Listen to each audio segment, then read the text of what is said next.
Hey everyone, welcome to the nastiest threats to cloud storage in 2024 and what to avoid in 2025. My name's Connor. I'm the product manager for the antivirus solution here at Cloud Storage Security, and I'm here with 𝗧𝗵𝗲, who is the customer support manager also here at Cloud Storage Security. Thanks for attending. We're really excited to cover what happened in 2024, the major trends, and what to look out for your organization and others like it in the coming year. First, we're going to introduce ourselves. We are Cloud Storage Security. Our mission is to protect all data everywhere. We operate mostly in the data layer in the cloud, protecting businesses so that they can innovate, they can move forward freely and fearlessly. We do that mainly through malware protection in tenant. So we look at the data byte for byte. We scan it for malware, so you know that it's validated, safe for distribution downstream.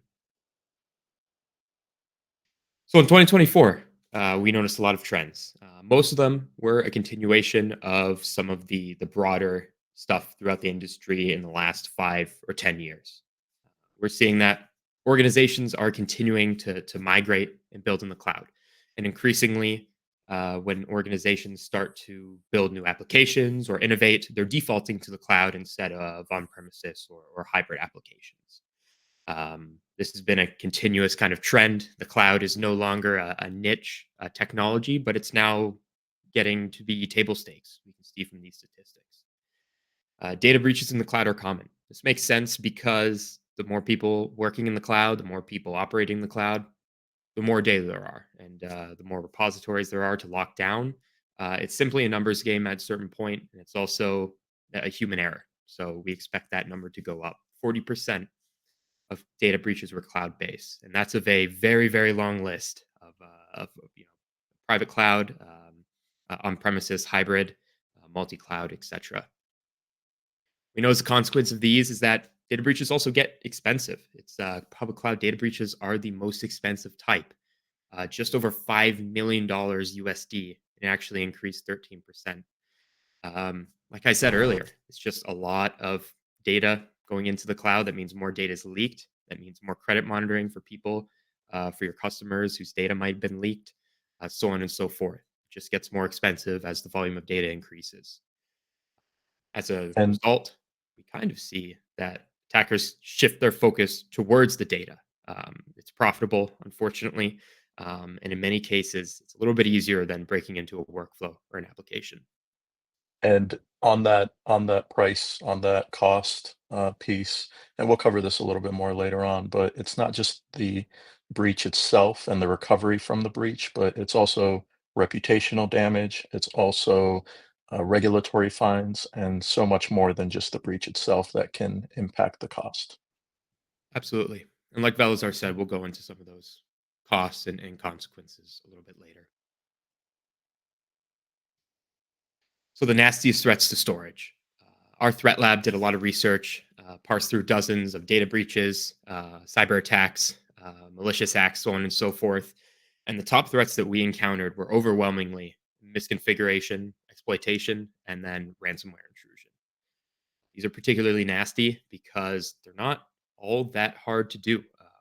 We'll actually cover this, but the barrier to entry to carry out a cyber attack has been lowering over the past couple years, and we'll explain why later in the presentation. We also noticed that it's internal human error. When you work in the cloud, there's so many things to know. There's so many things to do. There could be hundreds, potentially thousands of storage resources, buckets, volumes, et cetera, et cetera. It's pretty difficult to make sure that all of them are locked down properly and secured in the correct manner. So we're going to start by covering misconfiguration exploitation. I'm going to pass it off to 𝗧𝗲𝗲. He's going to give you guys a quick brief of the threat, some of the consequences, and we'll go from there. Awesome. So as Connor mentioned, a lot of misconfiguration is due to human error. And part of it is really just because there's so much across all of these different storage services for each cloud service that can be configured, that can be even misconfigured as well. So you may miss things. Things like the storage volume being public, for example, a public S3 bucket is the easiest way for data to just get leaked publicly. And we'll talk a little bit more later on about some of the tools that are available just on the open market for you to access public buckets and find them. Additionally, things like encryption being disabled or even access logging being disabled. Not having an idea of who's doing what in your storage volumes is a big issue. So it's as simple as a click of a button to forget that something is configured properly or not properly, and it's really, really quick to do. So as far as the exploitation process goes, a lot of the time, threat actors are looking for misconfigured storage repos somewhere, somehow. And like I said, we'll cover some of those tools a little bit later on. But once they're able to find those storage volumes, they're able to look through all of the different objects that are stored, and they can exfiltrate the data. And even worse, if they're able to upload data into the storage volume as well, that's even worse because then at that point they can upload anything they want. A lot of it just comes down to not having proper monitoring on your storage volumes and proper visibility into how they're configured and into what's in them. So we looked at a lot of different incidents in 2024, and there were two types that stood out to us. One was what we're calling individual victims. So one that stood out was Oil India Limited. And in this case, thankfully, it was a kind-hearted researcher that pointed out the public bucket, but they were able to find an S3 bucket that housed all sorts of job applicant information and PII within the bucket. And thankfully, they were applying for a job to Oil India Limited, and they were able to report the finding, and Oil India Limited was able to remediate it pretty quickly. But if they hadn't heard from anybody, if they hadn't been able to remediate it that quickly, that bucket could have still been public today. Um, Additionally, what we saw in 2024 was also organized campaigns. So a big one that has been in the news quite a bit is Shiny Hunters, the Shiny Hunters group, and they are going after large-scale enterprise organizations like AT&T, Microsoft, Ticketmaster, and they're able to exploit misconfigured buckets that are public that have access keys available to them, and they're able to pull data from those buckets, just like you or I could at the end of the day. So uh, the threats out there are all around, and like that 40% figure that Connor pointed out earlier, it's very much going to continue to be a problem in 2025. So, when it comes to misconfiguration, there's a lot of consequences out there, especially if someone is able to get your files from your storage volumes. Things like data loss and just letting someone delete files from a storage volume can be huge, or even just exfiltrate those files can be huge because you don't know what are in those files. It could be credit card numbers, it could be social security numbers, and a lot of the consequences happen long term, especially once the breach is discovered. You could face regulatory fines. You could face loss of confidence from your customers. You could face a system outage, even where your customers won't be able to use your software. And one thing that I think some folks don't realize as well is you could even face having your cloud account suspended, either temporarily or permanently. AWS works with you and wants to work with you, obviously, but they're a business at the end of the day.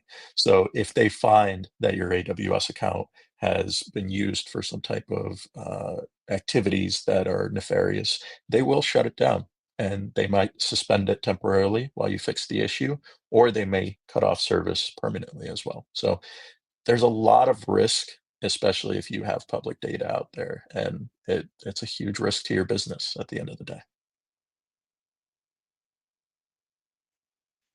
Going back to the beginning of the presentation, we kind of called out the democratization, the lower of the barrier to entry for someone with bad intentions to get into buckets and kind of carry out these cyber attacks. So we've titled this one, "You Don't Need to Be an Expert to Steal Data," because you don't. There's dozens of tools readily available on the public internet. And I call out public because you don't need to download Tor. You don't need to go to the corners of the dark web to get these tools. They are readily available and in many cases free or as cheap as 40 euros a month. We'll talk about gray hat warfare. So this is a public web application. You can sign up and then you can use it. It's pretty much free. It indexes all public buckets as well as allows people customers to query publicly accessible files. So Velazar and I, for the purposes of research, actually use this tool and actually look through it, and we were able to identify some pretty concerning things: financial information, log dumps, source code. The list goes on. And we spent about an hour there. Could you imagine what it would be like if someone were to kind of parse this website daily? It's essentially only a matter of time if you have a public bucket before somebody finds it and takes something from it. Same And with we were on malware. the free account. Yes, So yes, we should imagine call what that we could out. have found if we paid. Yeah, exactly. Yeah, we were actually only able to query 2,000 buckets, and we found some pretty concerning things.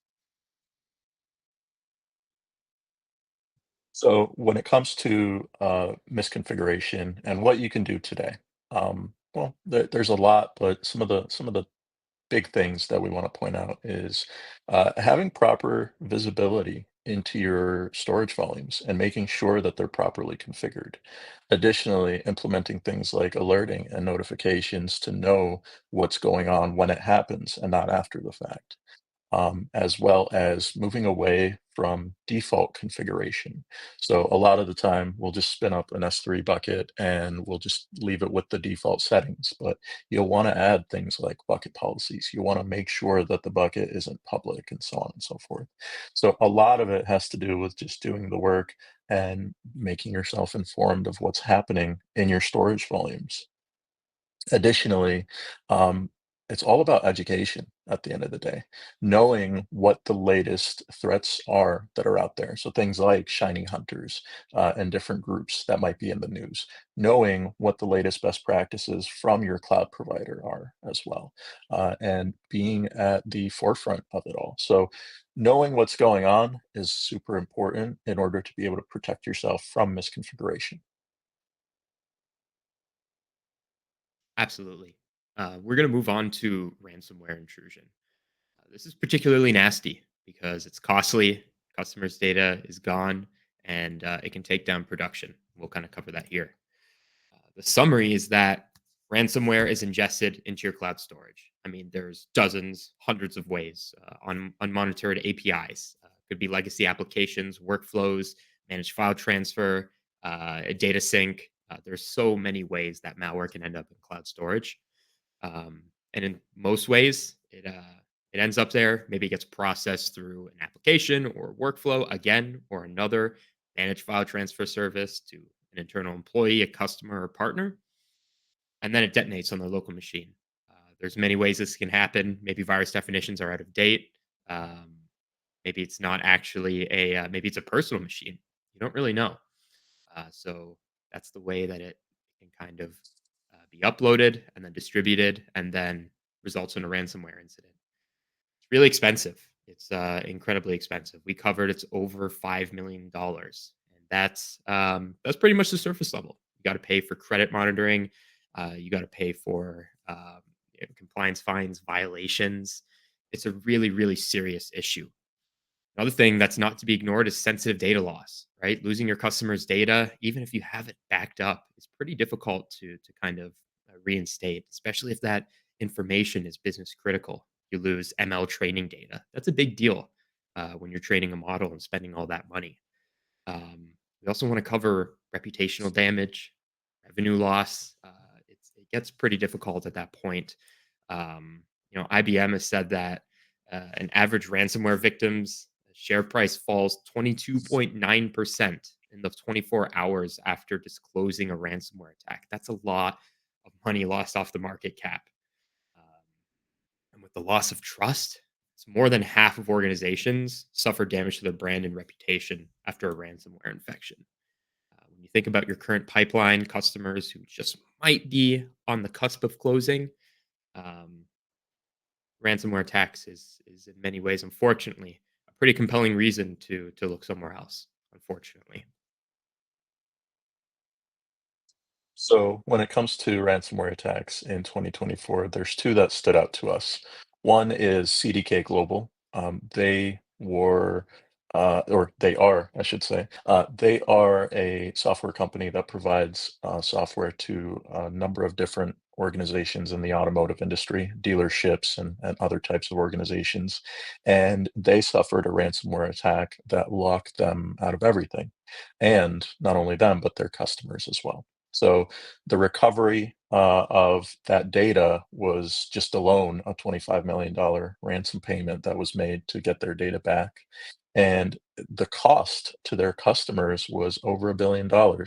And I myself was affected by this as well. I wasn't able to make appointments for my car for maintenance online through my dealer's online portal. So um, just the effects of it can cause your customers, the organizations that use your software, to have to go back to a different method in order to continue doing business. So it's great when everything works, but when it doesn't, times get tough. The other big one that stood out was Change Healthcare, and they were affected by a ransomware breach that essentially affected over 100 million different people. Now, this not only can affect the organization itself, but with them being in the healthcare industry, it can affect human lives at the end of the day. It can cause human lives to be lost because they aren't able to do what they need to do with their software in order to save human lives. It's a big impact, not only cost-wise, but also just to people themselves at the end of the day that can happen. yeah. Something I want to call out here that isn't on the slide are disruptions of care, especially for organizations in the healthcare industry. When an organization goes down, it can be hard in the case of Change Healthcare. It actually affected the majority were small clinics of 10 or less employees. So small practices got hit. People were unable to get their prescriptions. Those disruptions in patient care are really serious. And that's not something to be understated here. We have done a full overview of Change Healthcare and similar incidents in the healthcare space in the past, just about a couple months ago. So if you'd like to check that out, we'll make sure that that is linked below for you. If you'd like to do a deeper dive into it, what went wrong, and how your organization can prevent a similar incident.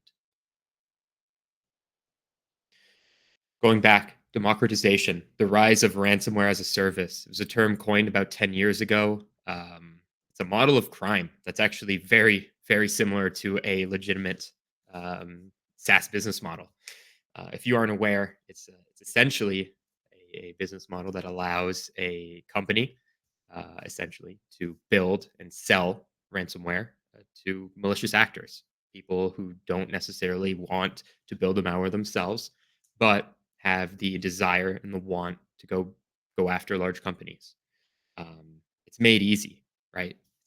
You lower the barrier to entry for malicious actors, and that's really bad. Like I said, because you don't need to know code, you don't need to pretty much know anything. You just need to know how to get that file into the organization you're trying to breach. It's all inclusive. And this is super interesting because, like I said, uh, technical support, payment processing portals, private forums, things like that, stuff that you would normally see in a legitimate SaaS company, um, is coming with these ransomware purchases. And unfortunately, the most concerning part of this is that a market is forming, competition is forming. And in this way, it incentivizes cyber criminals to work overtime to build better ransomware, to beat out their competitors, make more money. Um, it's a pretty dangerous business model. We've seen it rising, and we think it's going to continue to rise in prevalence. And it's going to continue to more ransomware attacks in the coming months and years. We'd also like to note it's pretty cheap. IBM's reported about $40 a month is around the low end for a basic ransomware as a service plan. So the barrier to entry, again, both monetary, and in terms of networking skills, things like that, is very very low. We anticipate it's actually going to go lower.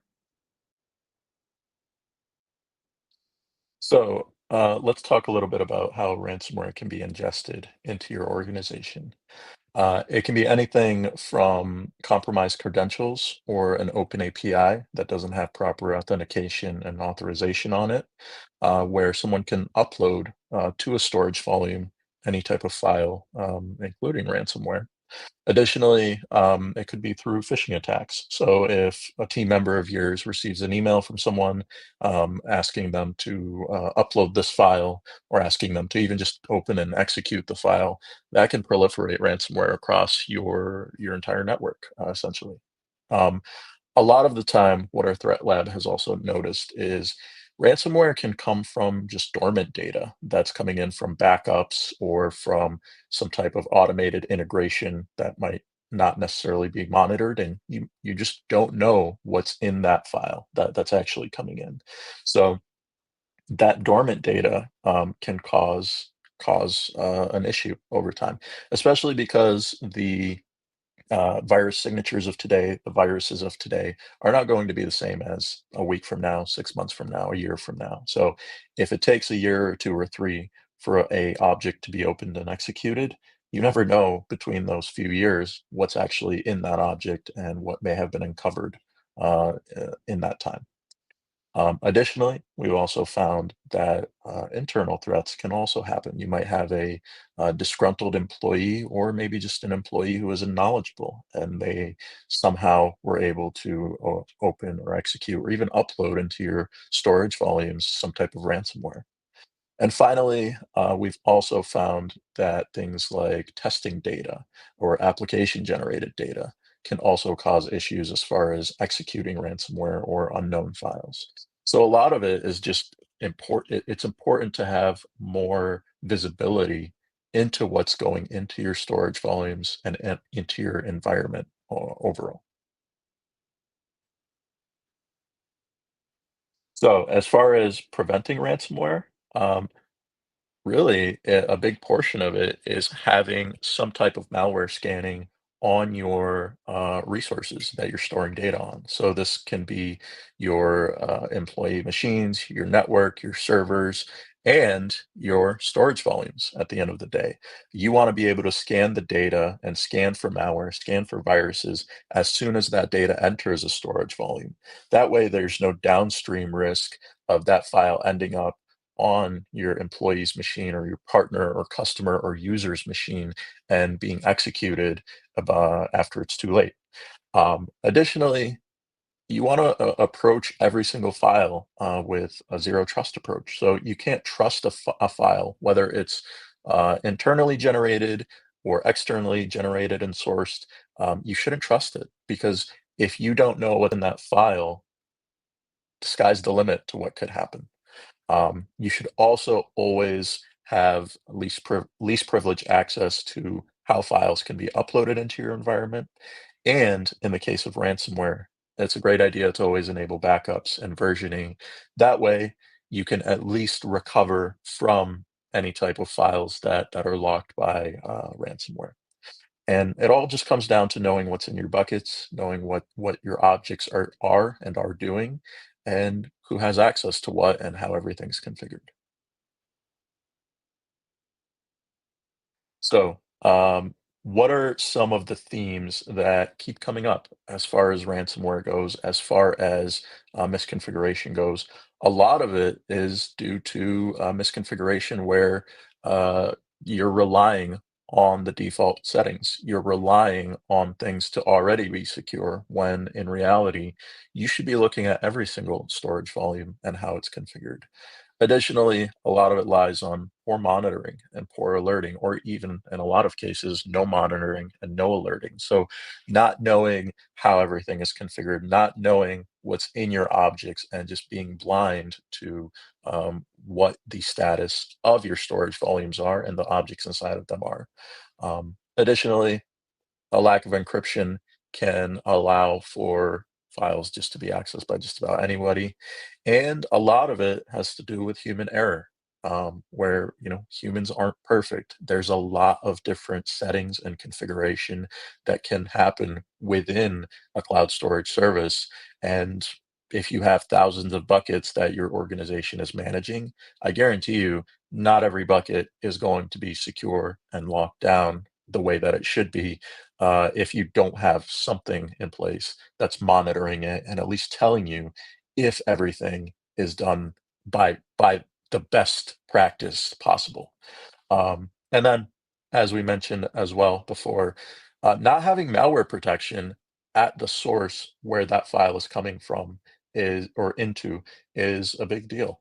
You want to be able to squash that downstream risk and minimize it. That way, that file doesn't end up on a machine somewhere and get executed.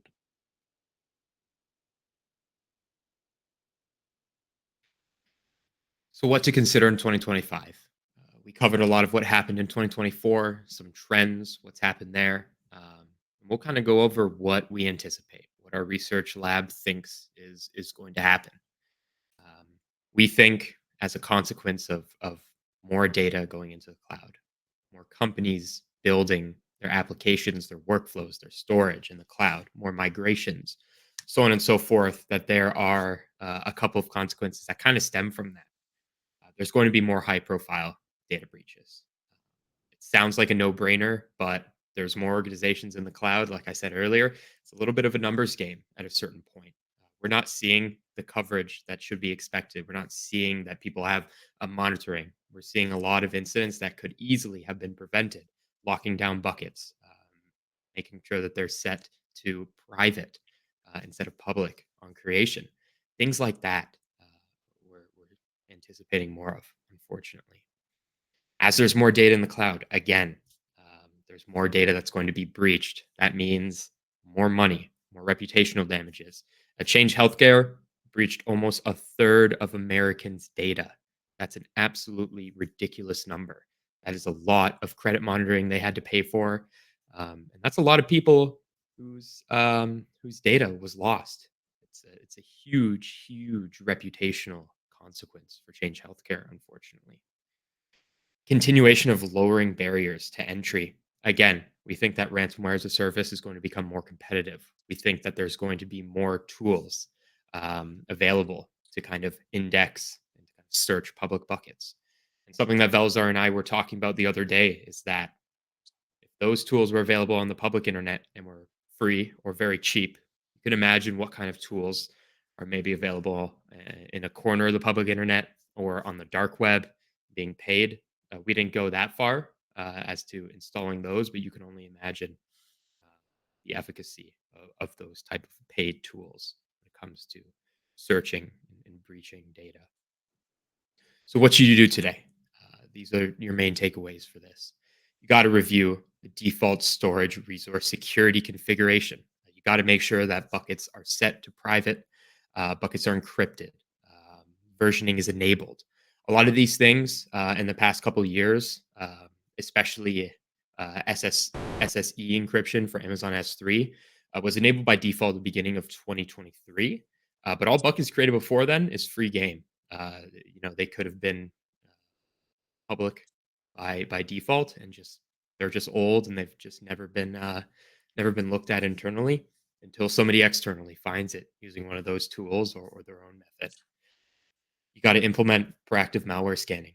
Ransomware is a threat. Uh, it's probably the most prominent portion of malware that's going to be a serious threat.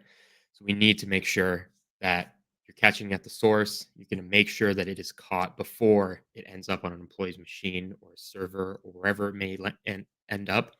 Another layer of defense is absolutely critical. And the most important thing that we think is periodic education. Ransomware and misconfiguration, there's so much to learn in the cloud. There's so much to do. Like I said, thousands of buckets, possibly hundreds of AWS services, thousands potentially across major cloud providers. Periodic education is absolutely crucial. We recommend a yearly, quarterly, not monthly checkup with your employees to make sure that this continuous education is going on and keeping these considerations fresh in your employees' heads. So how do we help? Cloud storage security, we provide in-tenant malware protection for all major AWS storage services, as well as Microsoft Azure. So we do S3, EBS, EFS, FSX, and Azure Blob. We cover all of those main services. We scan close to the data. That's the main benefit. Your data is not copied. It's stayed in region. It's not transported out to somewhere else. It's not even brought into a test or an internal account. Even in the same region, it stays where it is. We have CISA-vetted malware scanning engines. Our customers, who are even the most regulated, in the most regulated industries, have no problem getting approvals for these. We have scanning models, so event-based as objects are dropped into buckets and volumes. Retro, which means you can scan everything either once or on a schedule. And then API scanning, which actually, if your security standards are so stringent, you can actually scan these files and these objects before they're even written to the volume, which is pretty cool. We also have quarantining and remediation options. It's pretty cool. It's handled by our agent, so you can simply just say, okay, what do I want to do with these files? Okay, let's drop them in this bucket. You're done, and then you can go investigate manually. Or you can use malware detonation, which actually sends the files the only time any data leaves your AWS account. You can actually send the file to a dedicated slice of a Sophos cloud sandbox. You can detonate the file, and you can see what it does. Is it a ransomware file? Does it have malicious code in it? What could it have potentially done if it made it to one of my employees' computers? I'm going to pass it off to 𝗪𝗲 to give a short demo of our functionality and see how easy it is to set up and get configured. Awesome. So when you deploy our solution, you deploy it entirely within your AWS account. So nothing actually leaves your AWS account in order to be scanned. And we will deploy what you see here, this GUI, this management console, which you'll use to manage the solution, configure things, protect storage volumes, so on and so forth. And we'll ingest all of your different storage volumes from the storage services that we support. So things like S3 buckets, EBS volumes, EFS volumes, FSX volumes will all be ingested. And you can protect any type of volume that you need to. And for today, I'll just talk about S3 buckets, but we can protect data in S3 buckets a few different ways. One is what we call event-based scanning, so scanning of new files as they enter the storage volume. So all we need to do is find a bucket that we want to protect, and we'll do this one. Click the little shield associated with the bucket. And after a few seconds, what will happen is that bucket will then be protected. Now, what that means and what's happening in the background is we're adding an event listener to the bucket. And that event listener will raise an event and send a message to a queue. And that message will contain information about the object, and will spin up in each region that you're protecting data in, will spin up scanning agents. So in this case, in US East 1, we'll spin up scanning agents that will feed off of that queue and scan those objects as they are uploaded. Now, you also have the option to scan files that are pre-existing in the bucket as well. And this is really great if you want to create a baseline for your data and know that all of your pre-existing objects are clean, as well as all of your new objects are clean. You can do so through our solution. So you can do so either upon first protecting a storage volume like a bucket, or we can always go back and we can protect that storage volume. Additionally, you can also scan data on a scheduled basis as well. So you can actually create a schedule where you can run on a specific frequency of your choice. And that frequency can be anywhere from every half hour all the way to monthly, yearly, quarterly. The sky's the limit to whatever you want. And this is great if you have compliance requirements where you need to periodically scan the data in your storage volume. And the sky's the limit at the end of the day. One last thing I'll mention is that, like Connor said, we scan really close to the data. The objects that are being scanned do not leave the region. So we will spin up the the scanning infrastructure in the region that the data is in. So it's all within your AWS account. It's all within the region that the data is in, and it's a full byte for byte scan at the end of the day. So that's just a really quick high-level overview. If anyone else has any questions, we're always welcome. You're always welcome to ask, and you can always reach out to us for additional information on our solution. Connor, I'll go ahead and hand it back to you. Yeah, awesome. So we're really grateful for everyone for attending. Seriously, it's been great. So thanks everybody for tuning in. We're going to stick around a couple minutes for some questions after we cover this. But if you have any questions, you can always reach out to sales@cloudstorage.com. It's on there. Or you can actually go down below and head to AWS Marketplace for a 30-day free trial. It'll help you get your feet wet, start POC, figure out if you like the solution. You get 100 gigs included, so you can actually start scanning today. Takes about 50 minutes to deploy. You can just see how you like the solution. It's a great way to kind of to figure it out. If you go below as well, we have a couple other things. We have that mini series about Change Healthcare that I talked about earlier. We also have some more information. So integrating a malware scanning into your application workflow. It is a article that we co-wrote with AWS. So if you'd like some more technical information on how we built the solution and how it works, you can go ahead and read that. It's a great article. It's very informative.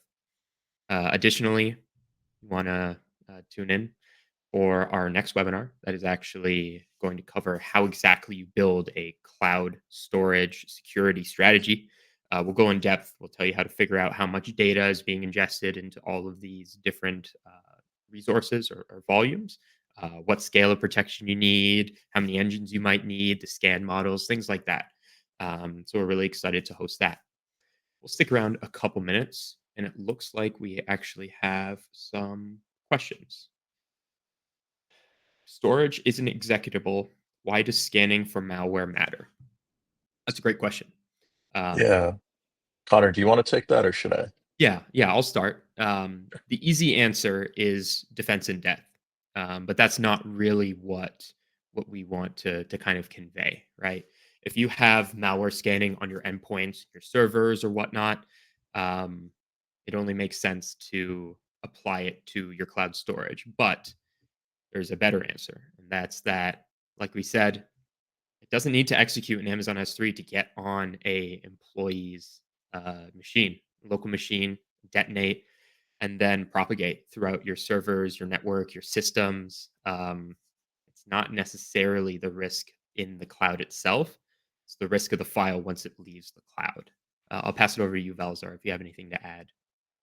It's really all about that downstream risk. That file may not be executable in S3 or in some type of storage service, but once it gets onto someone's machine, and the, the the likelihood is very high that it will, because you're uploading this data somehow, some way for it to be processed somewhere by someone. So once it gets onto somebody's machine, um, you never know what's in that file, especially if it comes from an unknown or public source. And not every single antivirus vendor will be able to catch everything. The efficacy of a scan is only as good as the virus signatures and knowledge of that vendor. So with our solution, it's all about decreasing, minimizing that downstream risk that can happen once that file leaves the storage volume and ends up on somebody's machine. Absolutely. Thank you, 𝗲𝗲. We have one more, looks like. Um, Top three ways to prevent storage misconfigurations. I'll hand this to you, 𝗲𝗲. Sure. I would say a big portion of it is just having some type of monitoring tool in place that allows you to better understand what's going on with your storage volumes. A lot of it is just visibility, especially if you have thousands of buckets across dozens of accounts. Um, you just don't know what's in those buckets. You may yourself use just a few or a few dozen of those thousands of buckets, and you don't know how people that are creating these buckets are configuring them, unless you're looking through each one, which, let's be real, it's a lot of work to do. So that's a big portion of it. Additionally, um, putting in practice, just making sure to do away with default configurations and making sure that there's a proper way for your organization to configure each bucket. Um, More than likely, there will be multiple people creating buckets. And if you don't have some type of method available to your employees, to your team members to create buckets and to configure them the way they should, then everybody's just going to do what they want. So it might work if you're a small organization with just a few people and maybe a small number of buckets, but once you start to scale up and scale out, it can become very difficult because, again, we're human at the end of the day.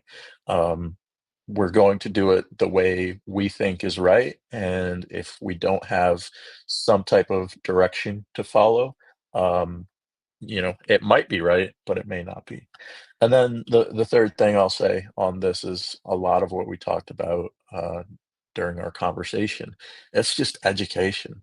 These services, even though they're fairly simple, they are very in-depth.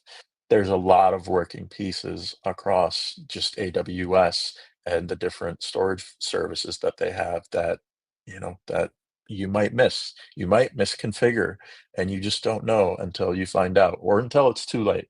So, being properly educated on each service that you're using, having proper visibility into what's going on those services, and then just making sure that everybody is creating storage volumes the way they should be, the way that your organization is directing them to.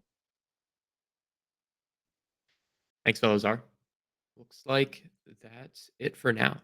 Thank you, everybody, so much for attending.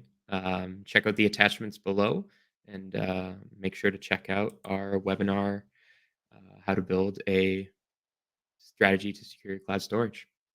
Appreciate it, Awesome. everyone, and thanks again for tuning in. Thank you. Take care.